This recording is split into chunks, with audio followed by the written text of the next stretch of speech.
Good evening, everyone. So, this week we are continuing our lecture series on connective tissue disorders. In the past few weeks, we have covered systemic lupus erythematosus, and from this week onwards, we will start discussing morphea. Now, morphea is a very important disorder. We do regularly see patients suffering from morphea in our OPDs, and it also forms a very important part of spotters.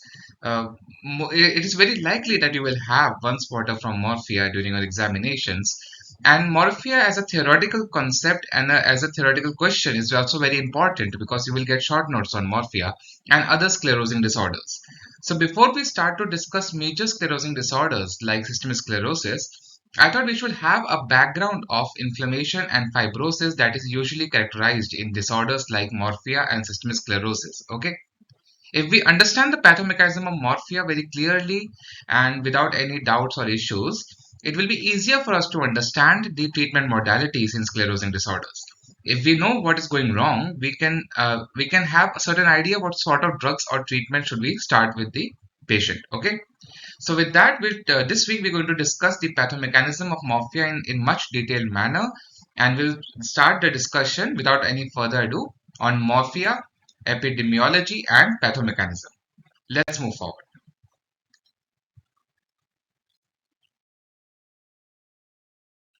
Now, we know morphea was known as localized sclerosing disorder, but that is a misnomer. It's not a localized sclerosing disorder, not exactly a misnomer, but that term should not be used.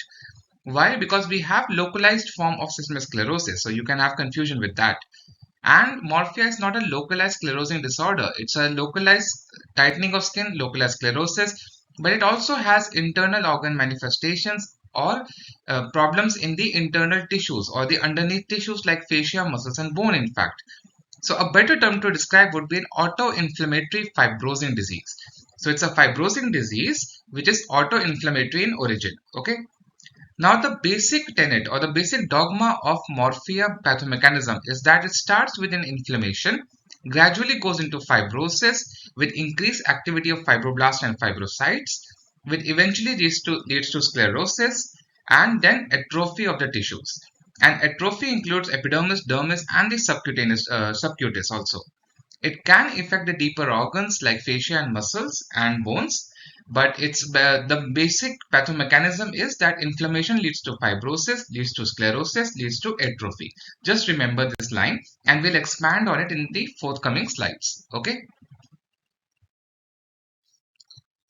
In the epidemiology of morphea, the incidence is roughly about 4 to 27 per million population per year, and it is somewhat similar to less than normal in pediatric age group. It's about 3.4 per million population per year.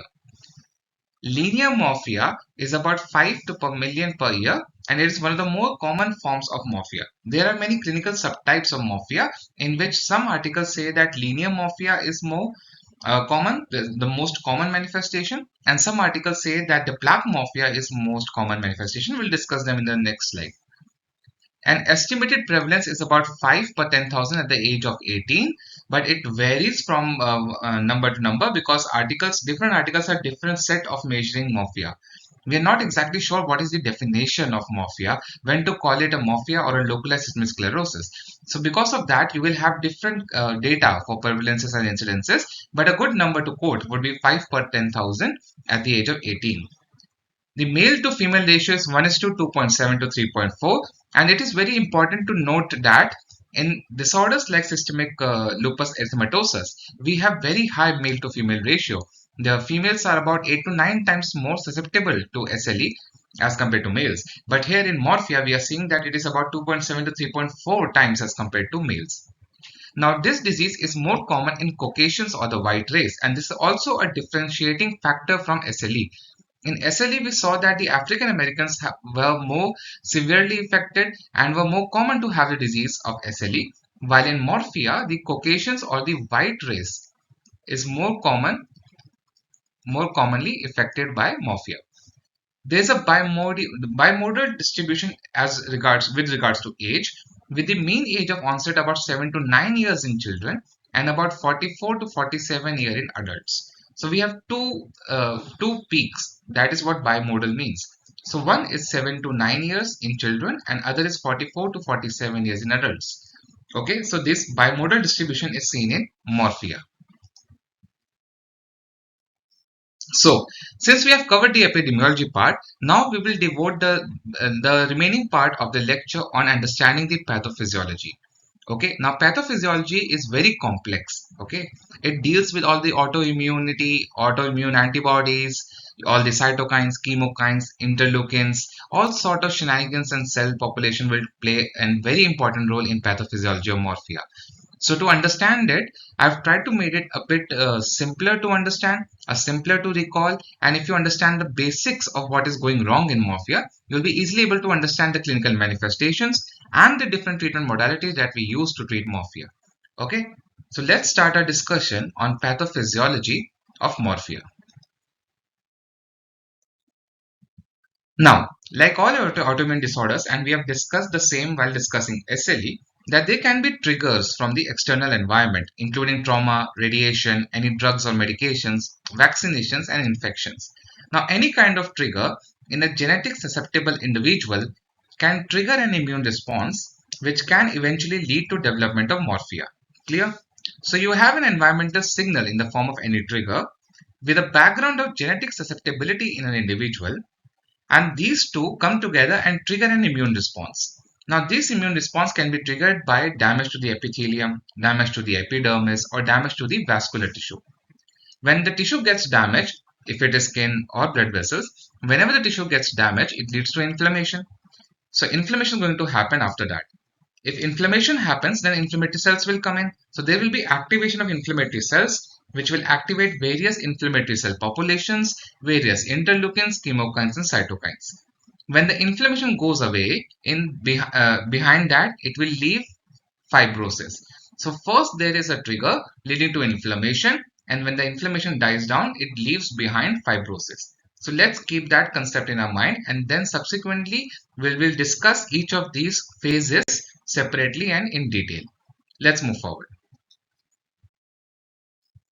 Now this diagram I've taken from Bolognia 5th edition, page 718, and it is the simplest form of demonstrating what is happening. So you have a vascular activation, and this vascular activation can happen because of any trigger from the environment. It can be because of damage, radiation, vaccinations, medicines. Whenever this kind of activation happens to the vascular endothelium and the endothelial cells, it will trigger an inflammatory response. So there will be inflammation. When inflammation happens, it will activate all the T lymphocytes, namely the CD4 positive and the cytotoxic T lymphocytes. When these lymphocytes are activated, they will secrete interleukins like interleukin 4 and chemicals like TGF beta. Now, TGF beta is a pro-fibrogenetic. It will increase the propensity of fibrosis, pro-fibrogen. Now, TGF beta, if it induces fibrogenesis, it also regulates this. So, TGF beta is a very important regulator of fibrosis. So whenever there's a damage to vascular endothelium, a normal damage occurs and we need to repair that damage, wound repair mechanism will come in. So TGF beta and interleukin 4, these are all important aspects of wound repair. But what happens if the wound repair is uncontrolled? It will lead to uncontrolled fibrosis. So normally, TGF beta and interleukin 4 will activate fibroblasts and they will secrete all the different kind of collagen fibers, and this will lead to fibrosis. This is how normal wound heals with scarring. But if this process is uncontrolled because of any kind of genetic issues or any kind of HLA induced changes in the response in an individual, you can have a lot more fibrosis. So in Morphea, you have higher level of inflammation, leaving behind higher level of uncontrolled fibrosis, leading to uncontrolled sclerosis and atrophy, and that is how Morphea happens. Let's understand each of these phases in detail. So first understand that there can be any trigger from the environment. Look at the upper left corner. So trigger in the environment can cause any kind of vascular damage or the damage to the epithelium. Any damage that occurs will lead to inflammation and influx of inflammatory cells. These inflammatory cells could be first in the initial stage would be the Th1 type. So Th1 phenotype cells will come as part of inflammation. They will secrete cytokines like TGF beta, CXCL9, 10, interleukin 23, interleukin 17A. But the most important cytokine which they will secrete is interferon gamma. So remember that interferon gamma drives the process of inflammation in the initial stages of morphea. Okay. Along with the inflammation, they will increase the development of adhesion molecules. So adhesion molecules like VCAM1, E-cadherin and ICAM1, these are also increased. When the adhesion molecules are increased, they will facilitate the attachment of inflammatory cells on the vascular endothelium, and with the help of these adhesion molecules, the inflammatory cells will be able to reach the site of injury and start fibrogenesis. Clear? So that is what happens. A trigger damages the epithelium, leads to inflammation, leads to interferon gamma, leads to TGF beta secretion, and because of that, the inflammation activity is increased. There is Th1 phenotype, and there's increased adhesion molecules like VCAM1, E-cadherin, ICAM1, and because of increased adhesion molecules, you have more inflammation and more recruitment of inflammatory cells at the site of injury. That is why morphea in the initial stages clinically has an erythematous hue to it, or an erythematous lining at the margin, because it is inflammatory in the initial stages. Let's move forward. So in the later stages, slowly, you will see that the Th1 phenotype shifts to a Th2 phenotype. When Th2 phenotype is reached, you will have interleukins like interleukin 4, 5, 6, 10, and all the interleukin 13. Okay, when all these Th2 interleukins, Th2 chemicals are being released by the Th2 phenotype cells, these Th2 phenotype will lead to development of fibrosis. So you can see here that there is increased deposition of collagen fibers in between in the dermis and also around the blood vessels. So now we have reached from the inflammatory phase to the sclerotic or fibrotic phase under the action of Th2 phenotype. Okay. When we reach the atrophic phase, significant fibrosis has occurred, significant enough to cause cell destruction, and now we have caused somewhat irreversible damage to the epidermis and dermis, and they have shrunken down, sclerosed, and become atrophic. And this is the end stage or the late stage atrophic phase of of morphea. Clear? So that is what is happening. It starts with trigger, then inflammation, then sclerosis, then atrophic. Let's understand each of these stages separately and quickly revise these stages. Hi, hope you're enjoying this video. I know it's a long video, so I thought I'll give a certain break after listening to such a long videos that I make. If you think that these videos are helpful in your residency, do consider becoming a member. You can opt for Sapphire membership or Ruby membership. I would prefer it to be a Sapphire membership, of course. Um, you get access to longer videos, bonus contents, extra information to make things more interesting, and to cover each and every aspect of the topic that we are discussing. Okay, so I think that's enough of a break. I should continue with the video, and you should listen to the other person at the bottom right corner tell you different topics of dermatology, venereology, and nephrology. That being further said, let's continue with the video. In the inflammatory phase, you have cytokines like interferon gamma, interferon alpha, and these lead to secretion and increased levels of TGF beta. We have discussed that TGF beta is pro-fibrogen and also a good regulator of fibrosis. So normally if the wound is supposed to heal, TGF beta would act normally. But if there's any kind of genetic issues regarding secretion of interferon gamma, secretion of TGF beta, the fibrosis or the inflammation can become unregulated. There's also an increased expression of TNF-alpha along with TNF-alpha associated genes like CXCL9, 10, and 11. We will study how these chemokines help in morphea. Interferon gamma correlates with clinical disease activity and drives the inflammation. So if you want to remember, one important thing is that interferon gamma leads to more inflammation. Just keep that in mind. In the initial phase, you have Th1 cytokines. Now Th1, a little bit of Th2, Th22, Th17 and STAT3 have been implicated. But the major driver in the initial phase is Th1 cytokines. The adhesion molecules like ICAM1 and VCAM1 and E-cadherin are also increased. Slowly, the inflammatory phase goes towards fibrosis. And when it starts to reach fibrosis, Th1 will shift to Th2. And this is the basic mechanism of morphea. When Th2 starts, you will have increased fibrosis. Okay, So Th2 cytokines like interleukin-4 are very important. This interleukin-4 will increase TGF-beta, thereby increasing fibrosis. And increased TGF-beta will increase the fibroblast proliferation and collagen synthesis. And both of these will come together and increase the fibrosis. Clear?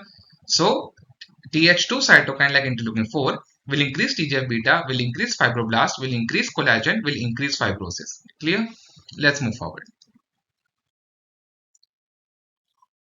Now, how does the process from inflammation to fibrosis is sustained? So Th1 to Th17 cytokines are elevated in the earlier stage, and these cytokines drive the inflammation. In this, the Th1 phenotype is more important than Th17. There have been instances in which anti-Th17 therapies or anti-interleukin 17 therapies have found to be helpful in morphea or progressive morphea, but there have been instances when these have triggered morphea. So the studies are still going on, but Th1 is the most important phenotype here. The Th2 phenotype, which has interleukins like 4, 5, 6, 10, 13, drive the fibrosis part. This is seen in the later stages. Okay, this shift from inflammation to fibrosis is the main statement. Let's move forward. Now, in the sclerotic phase that comes after fibrosis, there is intense damage to the endothelium and connective tissue. Now, this damage leads to recruitment of activated lymphocytes. Now, lymphocytes were present before also as a part of inflammation. There, the lymphocytes were driving the inflammation by secreting Th1 cytokines. But now in the sclerotic phase, they are now secreting fibrogenic cytokines because we have reached from inflammation to fibrosis. So, inflammatory cells and activated lymphocytes in the sclerotic phase will secrete pro-fibrotic cytokines like 4, 6, and TGF-beta. Fibrosis further induces tissue damage because fibrotic tissue is not normal tissue, and it also increases the production of collagen fibers.